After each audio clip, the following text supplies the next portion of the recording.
advice would you give to people who feel overwhelmed by the pressures of society and social media? Get off social media. First and foremost, get off social media. Unless you're doing it for business, which again I do, I use it for business. Social media can be a very, very negative, toxic place. You don't need to be on there. Welcome to the Prime Life Project podcast, a place to help you unlock your full potential, both mentally and physically, to become the best version of you.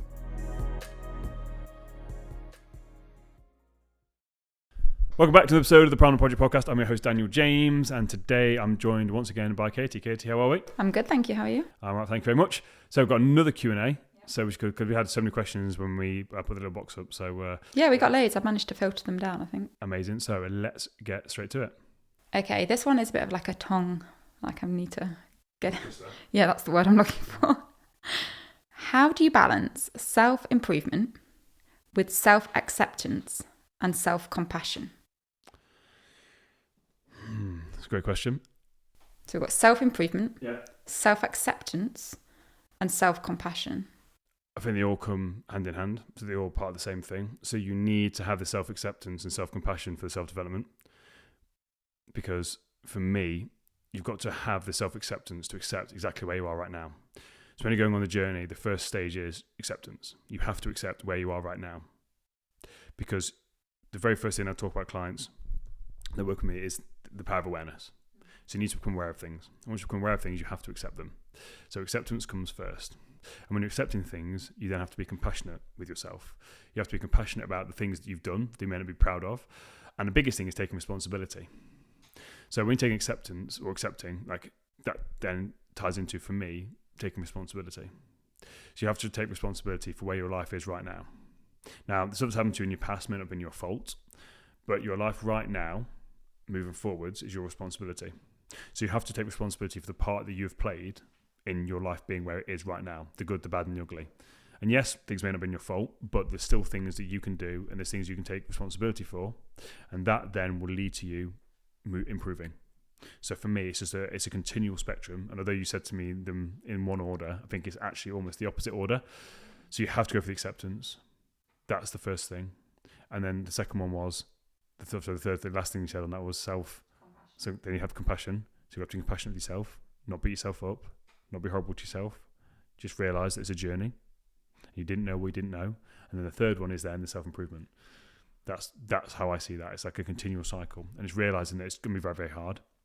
And especially when you realise a lot of stuff about yourself that you may not have been proud of, that negative self-talk, becoming aware of that is a skill. So realise when you start to realise that some of the things you've done have led to your life being how it is, when you start to beat yourself up, belittle yourself, blame yourself, that's not serving you. And it's that kind of thinking and that kind of self-talk that probably got you there in the first place. So that's when the compassion comes in. The way that I say to people is, speak to yourself how you speak to your best friend. Because how horrible we are to ourselves, we would never ever dream of being that horrible to somebody else. And more importantly, we'd never let anyone else talk to us like that most of the time. So why do we then accept it from ourselves? So then it's realising that when you get into that headspace, start to be kind to yourself. Because you need to then start to build that relationship back with yourself. You need to rebuild that relationship, and it starts with just starting to be kind to yourself. And that's going to be really, really hard for some people. So just ask yourself, how would I speak to my best friend or the person I love the most important person in my life? Would I speak to them how I'm speaking to myself right now? No. And just apologise. So earlier on, while I was setting the podcast, I kicked something and nearly fell over and nearly broke something. And the first, I went negative, I fuming at myself, and I said, I basically called myself an idiot. I then stopped, sat down on the little thing behind you, and just went, that wasn't very kind. And then apologised to myself, took a deep breath, and then cracked on. And that may now sound nuts to some people, but that was just me being like, it's not okay to talk to myself like that. So I took a second, I apologised to myself, like I would to a friend, and like I meant it. Like I wasn't just like, oh, sorry. Literally, I imagined I was talking to my friend. I'm really, really sorry. I shouldn't have spoken like that. Wasn't okay. Cool. Took a deep breath, cracked on. That was just before we started this podcast as well. So that's a real life example of that. And then that then leads to the self-improvement. And how do you know when or do you ever know when you've truly accepted the part that you've played to get to where you are now? Again, it's so situational because it depends on what it is. So again, this is potentially if you're not accepting it, this when like therapy, counselling can come in, more therapy and psychotherapy really, like psychologists, because that's real deep level stuff. Because some people really can't accept some stuff that's happened. They really can't, and they can't accept any responsibility for anything ever. That's sort of deep level stuff. So this is the difference between my coaching and what other people can do. Like for me, this is like not surface level stuff, but most people know the answers. And if you give people the tools, they'll be able to figure it out for themselves. For me, when that isn't the case, that's then when like PTSD, for example, that can be really, really hard. And some real like deep-rooted trauma stuff. Like, that is not my level of coaching, because that is deep-rooted stuff. So that's when you've got to go get specialists to help you unpick that stuff. But for most people, it's not that. So if you're still struggling to accept that, and there's still that resistance there, and you can't figure out why it's there, because to figure out the thing where you're trying to accept, you have to have done some level of stuff, self-actualization, like asking yourself some questions and trying to figure some stuff out. So if that then can't get you to a place of acceptance, and you've kept trying different things, then that's when it's time to, I think, get a professional to take you to another level. But for most of the time, when you go through the work, you will see the benefit of accepting. Because if you aren't accepting, you're resisting. And what you resist persists. So for me on that journey, if you are still struggling, the first question you ask is why? And why are you struggling to let go? Because a lot of the time we're holding on to something because it serves us. It sounds a bit counterintuitive, but some of the negative stuff we're holding on to, it actually serves us in some way, shape or form. It holds part of our identity. It gives us something to talk about. And it could also be some of the things that we're trying to hold on to came from our parents. So if we let that go, we feel like we're letting our parents down, or that person told us that. So we hold on to it and we protect this lie, even at the detriment of ourselves. So my first thing to go to is, why can't I accept this? Why do I have to keep blaming myself? What is this? What is this allowing me to do? Is it allowing you to stay in victim mode? Is it allowing you to have something to moan at? Is it allowing you to, I don't know, not forgive someone? Whatever it is. Because sometimes we want to stay angry at people. But most of the time, those people we're staying angry at don't care about us. They're not giving us any time, energy, effort, or attention. And it's only us that suffers by holding on to anger.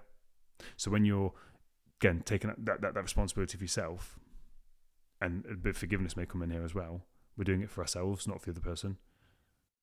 Does that make sense? I'm having one of those days today where I'm just talking and I'm like, is what I'm actually saying make sense? Like the universe is just coming straight through me, and it's just I'm speaking, completely subconsciously talking there. So anyway, carry on. Next one. Just skip past that. Skip past that and have a little episode. Self-acceptance. What advice would you give to people who feel overwhelmed by the pressures of society and social media? Get off social media. First and foremost, get off social media.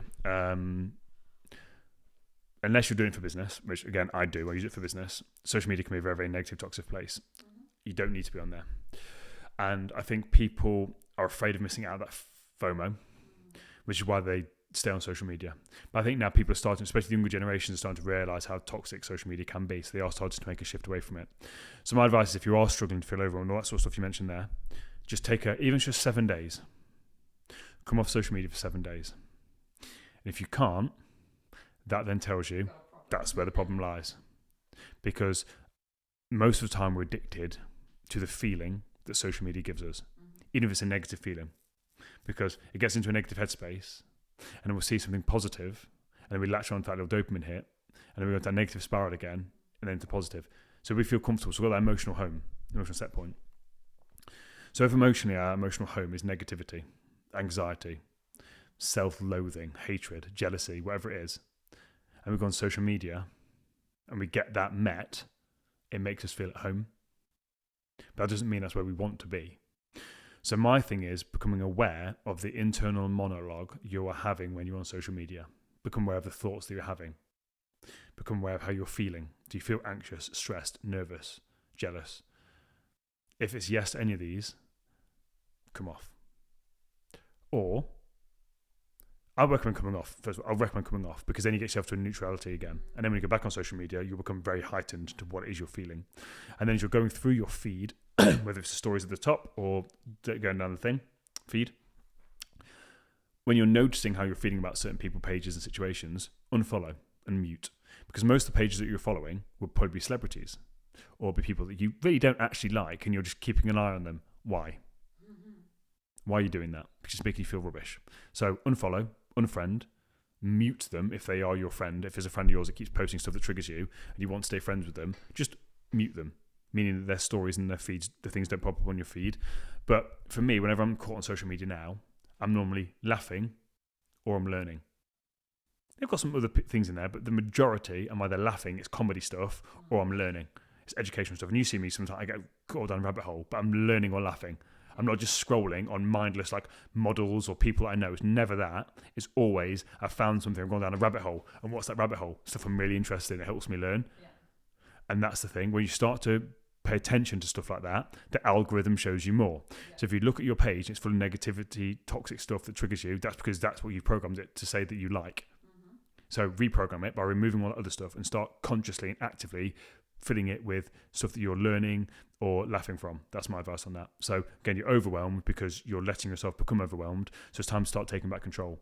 You take back control by removing a lot of this stuff that is causing you to be triggered, especially if it's on social media, the pressure of social media. Just remove yourself from it, because the world existed before social media and it will exist without social media. And actually what you find is by removing yourself from social media, you start to live in the real world a bit more. You build real life connections. Agreed. Next question. How do I give feedback to the person that I love? By being honest. So depending on what the feedback is on. So do you have any more context to this question? Can you give me an angle to go at this from? It's different. It's not my question. So again, give feedback to the person that you love. I think for me, what would help the audience is, obviously it's, people generally find it easy to give positive feedback. They might not, but if you want to, I guess, bring something up or discuss something that's potentially been bothering you about the other person or something constructive, how would you go about it? Well, for me, if you really do, and the word is the person that you love, if you do really love this person, then you owe it to them to tell them the truth. Because for me, you are not serving the other person by not telling them the truth. Mm-hmm. So for me, loving someone is having the difficult conversations. And I guess it could be anyone. So I guess the person that you love, again, could be like your parents. Now, parents are that's a very difficult thing. So I'm not going to go down the parent route because that's a different one to navigate. But again, your friend, if you love your friend or your partner, you owe it to them to tell them the truth. Because especially things are bothering you, triggering you, what's going to happen is if you don't say something, you're going to build up resentment. If you build up resentment, little things will build up. And it's like a game of buckaroo. When you keep loading that horse up or that mule, whatever it is, it'll then buck. So you owe it to that person to just say what it is that you want to say, but you communicate clearly and effectively and direct. So what is it that you're actually trying to say? Don't beat around the bush. Because a lot of the time, I want to have a conversation with you, and you'll chat for 20 minutes, you're terrible at this, 20 minutes about all these other things apart from the thing. So don't tell a story, just get to the point. Hey, I just want to have a chat with you about this thing. Cool. And then talk about the thing. Don't talk about the backstory, the thing. And then communicate clearly. And again, communicate on their level. So again, if you know, again, might sound harsh for the person you love, but if they're very, very simple and they're like things really basic. Again, imagine you're talking to a child. Bake it down on the most simple thing possible, not on the wording that you use. So like, oh yeah, it made me feel really prickly. What the hell does that mean? Like, that word prickly means something to me, but doesn't help that person. So communicate as clearly as you possibly can so that they understand exactly what it is you're trying to say. So clearly, and just be honest and direct. Just say what it is. And explain that you're saying this from a place of love, and then also say to the person what it is you'd like. Like what is the reason why you're saying this? What's the resolution that you want from this? So you have done or said this, or I've noticed this. I'm feeling a certain way about it. Can we try doing this or that? And then have a conversation, and then be open that if you've said something to that person, that if they're not good at receiving feedback, that it may take them a while. But there's a really good quote that says, the truth may hurt, but it'll never harm you. So it may hurt to hear the truth, but it'll never harm you. And it's then that other person then, hopefully, and again, it all depends, because just because you love someone doesn't mean that they're going to be in a space to hear this. So it's also, I probably said at the start, it's awareness. But for me, if you're in a relationship with someone and are friends with someone, you should be able to have these kind of conversations. And if you can't, that for me is a bit of a red flag. If you're in a relationship with someone that you can't have this kind of conversation without fear of being shouted at or worse, that for me is a red flag. You're probably not in the right relationship. That doesn't mean you don't love them. That doesn't mean you don't love them, because 100% you love them. But that means if you're afraid of having this kind of conversation, that for me is a red flag that needs addressing. Because you should be able to have this conversation with someone and them not explode and blow up. Not answer a short question. And just to build on that, you touched on it on receiving feedback. How do you go about receiving feedback when people give you feedback? So yeah, so when let's use in that situation, when you're giving feedback to someone, understand that they're then going to give you some feedback probably. So again, just accept it, listen to it. Just because someone says something to you doesn't mean it's the truth. And also, this is also the person giving the feedback in the first place, the person you love. Just because you have noticed something doesn't mean that you're right. It's your interpretation of this thing. Whatever has happened has made you feel a certain way. That doesn't mean that other person has to change. So understand that in a conversation, you're bringing something to the table. They're then also bringing something to the table, either an apology or a rebuttal, and then you kind of potentially might have to meet somewhere in the middle. But understand that you can't control someone. You can't make someone be the person that you want them to be. If that makes sense. So just understanding that. But then when it comes to receiving feedback, ask for clarity. So again, a lot of time when we're talking, if I'll say something you don't get it, or vice versa, I'll say, I don't understand what you mean. Okay, so I then or you then have not delivered it clearly in a way that the other person understands. It's okay. We'll just go at it another angle. So if you're receiving feedback and what they're saying doesn't make sense, just say, I don't quite understand what you're saying. Can you give me either an example or can you explain it a different way for me so that you understand it? And then when you're receiving feedback, emotionally, you're going to feel a certain way, especially if it's negative feedback. You're going to feel emotionally charged. So rather than acting on those emotions, if someone says something to you that triggers you, just say, thank you very much.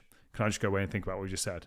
I really appreciate you. First of all, if someone's giving you real honest feedback, appreciate the fact they care about you enough that they've had that difficult conversation with you, because it's never easy to have that conversation. So first and foremost, acknowledge that what they've done is hard. I really appreciate you taking the time to share this feedback with me. Like, it's made me feel a certain way. I'm just going to go and sit with this, and I'd like to, when my emotions are a little bit like calmer, I'd really like to carry on this conversation. Is that okay? Cool. So then you're not then acting out of emotion and then reacting to a situation, which again, potentially you're feeling a certain way. It then triggers you. You then go nuts with that person, and before you know it, you're in an argument. Someone says something to you. They've taken the time to come and talk to you about something, which is hard. They've said something to you. It's made you feel a certain way. Go and sit and think about it. Ask yourself, why has it triggered me? Why has it bothered me? Because that's the important thing here. Because sometimes the truth, like I said, hurts. So they've said something to you that you know about yourself and you don't like it because it hurts. Okay, cool. We'll go sit with that. Because that person is then giving you a gift. And they've also given you that really nice space to talk through that. Because the person clearly cares enough about you that they brought that to the surface. So if you need to, go away, sit, think about it, and then come back again and then carry on the conversation. So don't feel just because someone's brought something to you that you have to finish off that conversation. If you need to, go and take some time. But with the feedback, even if someone says something to you and it's really, really nasty and horrible, so let's say this isn't someone that you love, someone just says something to you, nasty and it's horrible, malicious, I always sit and think, is there any truth in what's been said there? Because if someone that you hate gives you feedback that's really negative, if you can take some positives from that negative, that person that you hate the most is then giving you a massive gift, and that's going to piss them off even more. No, sometimes there's going to be no truth in it. But if you can find some truth in it, it's like, oh yeah, actually, sometimes I can be quite annoying. Or I can speak too much and not listen. Okay, yeah, you know what? I'm going to go work on that. And that person that's tried to give you this horrible negativity has actually given you some positivity that helps you improve your life. Yeah. Feedback. You're now thinking, God, you don't do any of that stuff with me. Okay, what do we say? I think we know that quite well. Yeah, because again, we did a whole episode on this, but yeah. Okay. What have you struggled with recently, and how have you overcome it? What have I struggled with recently? Procrastination. Procrastination, and it was just sitting with it. First of all, realising it. So you, again, to our communication, you brought it to my attention. Difficult conversation of, actually, I've been procrastinating on some stuff. So again, difficult conversation. Like, yep, you're right. And I went and did something about it. So it's just sitting with whatever it is and just working way through it. So for this, the procrastination is, well, why am I procrastinating? And again, it comes back to that whole thing of, for me, not feeling good enough. And then it wasn't necessarily not feeling good enough. It's also I didn't know what I needed to do next. I did know what to do next. I just didn't sit down and write down what I needed to do next. And it became procrastination. So that was the biggest thing for me, procrastination. So on a big project I've got coming up, I just procrastinated. Whereas actually then I sat down, you then gave me a massive list of stuff. I was like, oh yeah, okay. And I started cracking off and working my way through it. So again, I knew all this stuff anyway. It wasn't anything I didn't know. But for me, sometimes I need an external person to just write the list out and be like, whatever. There you go. There it is. But it's also already new. It's also because again, I already found the list that I had in my iPad, which is very similar. Apart from you'd obviously added new stuff to it, but it's already been there, and I already knew I had to do it. But then this goes back to everything I talk about, holding yourself accountable. And it also goes back to what I say is that I'm not perfect. So sometimes again, people, and I make it very clear in working class, I'm not perfect. I'm not the finished article. I'm still learning.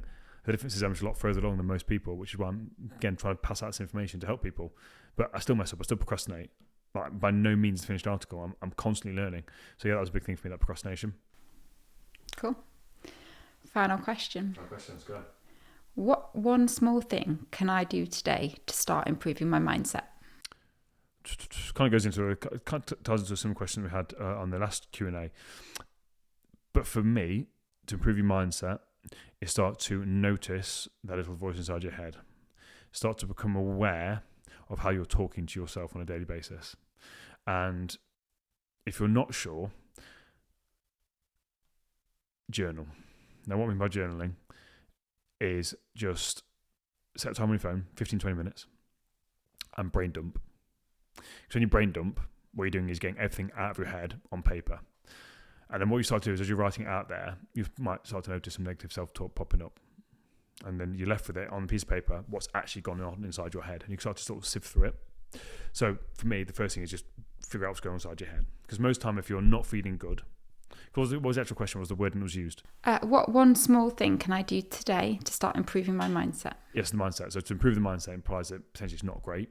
So again, if it's good and you're trying to get it from good to great, this still applies, but I'm going to assume it's negative to just a place neutrality. It all starts with our thoughts. So our thoughts lead to our feelings lead to our actions lead to results confirm what we thought about ourselves. And again, someone then said to me the other day that, well, sometimes feelings lead to your thoughts. Yes, but the feelings come from your thoughts ultimately. So your default setting of emotions, so if you're feeling negative most of the time, people are like, oh yeah, but I'm not thinking that. No, but you've programmed yourself to feel that way. And you programmed yourself that way through your thoughts. And basically you thinking negative thoughts over time has led to your set point and your emotional home being negative. So yes, your feelings can lead to your thoughts because your thoughts lead to your feelings and your body feels a certain way and then that leads to feelings. So it becomes a cycle, but it all comes from your thoughts. So for me, the first thing is becoming aware of your thoughts. Become aware of your thoughts. And just the fact that you now know you can become aware of your thoughts, you've gained the awareness, you'll then start to listen to that voice inside your head.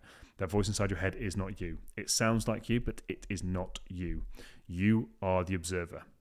You are the one that is listening to the voice. You are not the voice. So realize when you're hearing that negative self-talk, you can change it. You can flip it. You can start to insert positive affirmations, positive self-talk. And that's what you do. You then start to reprogram one sentence at a time, the positive. So whenever anything negative pops up, replace it with the positive. Again, it sounds very, very simplistic. It is simple. It's simple, but it's not easy. Okay, just because it's simple doesn't mean it's easy. But that negative mindset was programmed either unconsciously as a child or as an adult. Someone says something to you once, or you've heard something once, and you've repeated it to yourself 1,000 times. So now what we've got to do is flip that. We've got to become aware of what's that negativity I'm saying to myself. Okay, become aware of it. Start to question it. Ask where it came from. Would you choose to think this? If the answer is no, okay, what would I choose to think? And then you start to replace that positivity in there. That's where I'd go and work from there. Great, thank you. Awesome, nice, short and sweet.